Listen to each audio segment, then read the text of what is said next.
Πώς φυλάω την ηρεμία μου, τι φυλάω καλά. Πες το για να το καταλάβω.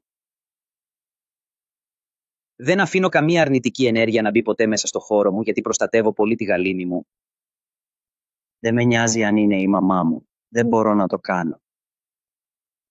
Μόλις κατάλαβα πόσο δυνατή είναι η ειρήνη, με άλλαξε πολύ πραγματικά σαν άνθρωπο, το εννοώ σοβαρά.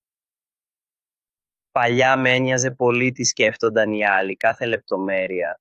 Τώρα στα 46 μου είμαι πολύ πιο ήρεμος και γεμάτος. Η ειρήνη για μένα δεν είναι απλώς μια ιδέα, αλλά μια βαθιά αλλαγή μέσα μου. Δεν θέλω να τη χάσω, γιατί μου δίνει ένα νέο κόσμο γεμάτο αγάπη και γαλήνη. Η ειρήνη μου μοιάζει με ένα γαλήνιο πρωινό, μια ήσυχη θάλασσα που σε αγκαλιάζει απαλά.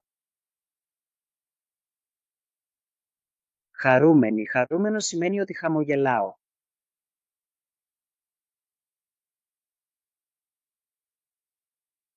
20 ώρες δεν ξανακοιμάμαι.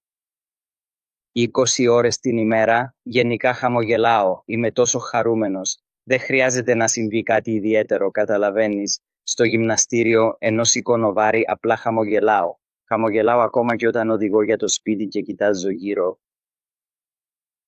Υπάρχουν πράγματα που δεν θέλω να πω, αλλά αυτό είναι μάλλον το καλύτερο σενάριο. Όταν βγαίνω έξω και βλέπω κάποιον άστεγο, σκέφτομαι πώς θα μπορούσα να είμαι εγώ, με τη χάρη του Θεού. Σε εκείνο και αρχίζω να χαμογελάω, καταλαβαίνεις. Όχι, δεν χαμογελάω σε εκείνον τον άνθρωπο, αλλά γιατί νιώθω μεγάλη ευγνωμοσύνη μέσα μου. Αυτό λέω και όταν αφήνω σημειώματα ή όταν ξυπνάω το πρωί.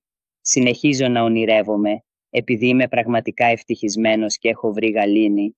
Κάθε μέρα ξυπνάω και κάνω ακριβώς αυτό που πρέπει, με χαρά και με αγάπη για τη ζωή.